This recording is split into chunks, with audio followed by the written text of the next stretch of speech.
There was a king who had 12 beautiful daughters. They slept in 12 beds all in one room, and when they went to bed, the doors were shut and locked up, but every morning their shoes were to be found quite worn through, as if they had been danced in all night, and yet nobody could find out how it happened or where they had been.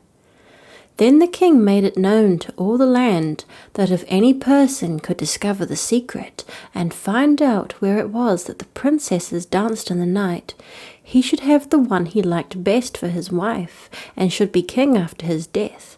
But whoever tried and did not succeed after 3 days and 3 nights should be put to death.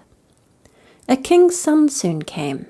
He was well entertained, and in the evening was taken to the chamber next to the one where the princesses lay in their 12 beds. There he was to sit and watch where they went to dance, and, in order that nothing might pass without his hearing it, the door of his chamber was left open. But the king's son soon fell asleep, and when he awoke in the morning, he found that the princesses had all been dancing, for the soles of their shoes were full of holes. The same thing happened the 2nd and 3rd night, so the king ordered his head to be cut off. After him came several others, but they all had the same luck, and all lost their lives in the same manner.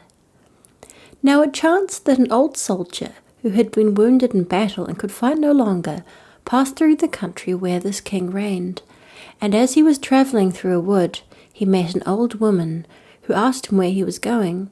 "I hardly know where I am going, or what I had better do," said the soldier, "but I think I should like very well to find out where it is that the princesses dance, and then in time I might be a king." "Well," said the old dame, "that is no very hard task. Only take care not to drink any of the wine which one of the princesses will bring to you in the evening, and as soon as she leaves you pretend to be fast asleep." Then she gave him a cloak and said, "As soon as you put that on, you will become invisible, and you will then be able to follow the princesses wherever they go." When the soldier heard all this good counsel, he determined to try his luck, and so he went to the king and said he was willing to undertake the task. He was as well received as the others had been, and the king ordered fine royal robes to be given him, and when the evening came, he was led to the outer chamber. Just as he was going to lie down, the eldest of the princesses brought him a cup of wine, but the soldier threw it away secretly, taking care not to drink a drop. Then he laid himself down on his bed, and in a little while began to snore very loud, as if he was fast asleep. When the 12 princesses heard this, they laughed heartily, and the eldest said, "This fellow too might have done a wiser thing than lose his life in this way."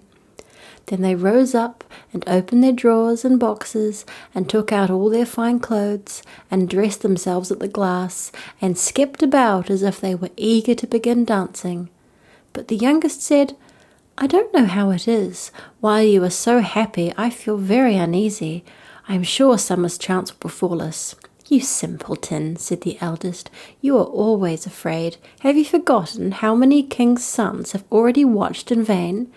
And as for this soldier, even if I had not given him his sleeping draught, he would have slept soundly enough." When they were all ready, they went and looked at the soldier, but he snored on, and did not stir hand or foot, so they thought they were quite safe. And the eldest went up to her own bed and clapped her hands, and the bed sank to the floor, and a trapdoor flew open. The soldier saw them going down through the trapdoor one after another, the eldest leading the way, and thinking he had no time to lose, he jumped up, put on the cloak which the old woman had given him, and followed them.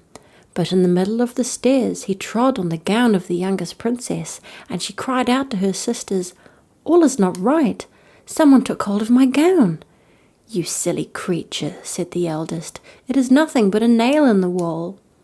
Then down they all went, and at the bottom they found themselves in a most delightful grove of trees, and the leaves were all of silver, and glittered and sparkled beautifully.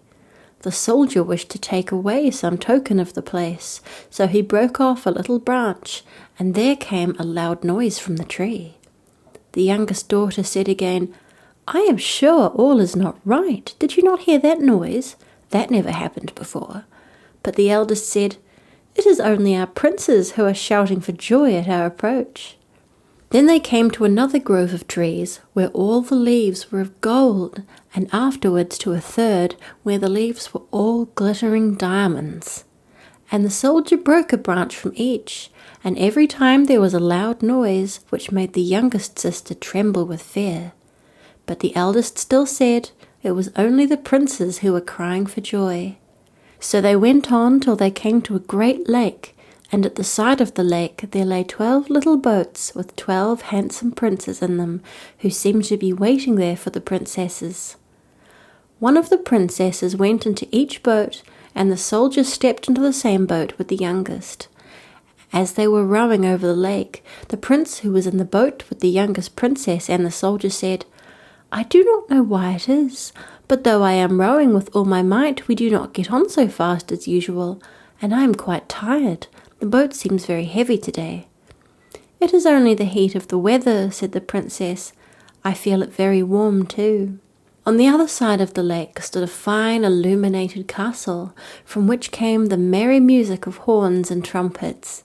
There they all landed and went into the castle, and each prince danced with his princess, and the soldier, who was all the time invisible, danced with them too. And when any of the princesses had a cup of wine set by her, he drank it all up, so that when she put the cup to her mouth it was empty.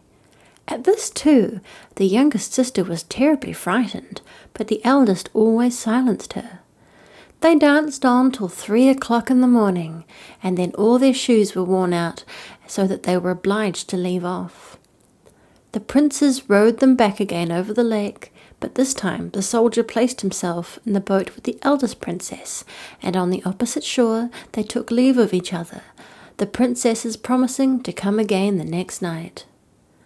When they came to the stairs, the soldier ran on before the princesses and laid himself down, and as the 12 sisters slowly came up very much tired, they heard him snoring in his bed. So they said, "Now all is quite safe." Then they undressed themselves, put away their fine clothes, pulled off their shoes, and went to bed. In the morning the soldier said nothing about what had happened, but determined to see more of the strange adventure, and went again the second and third night, and everything happened just as before. The princesses danced each time till their shoes were worn to pieces, and then returned home. However, on the third night the soldier carried away one of the golden cups as a token of where he had been. As soon as the time came when he was to declare the secret, he was taken before the king with the 3 branches and the golden cup, and the 12 princesses stood listening behind the door to hear what he would say. And when the king asked him, "Where do my 12 daughters dance at night?" he answered, "With 12 princes in a castle underground." And then he told the king all that had happened, and showed him the 3 branches and the golden cup which he had brought with him. Then the king called for the princesses and asked them whether what the soldier said was true.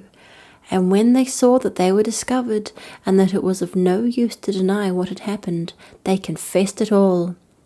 And the king asked the soldier which of them he would choose for his wife, and he answered, "I am not very young, so I will have the eldest."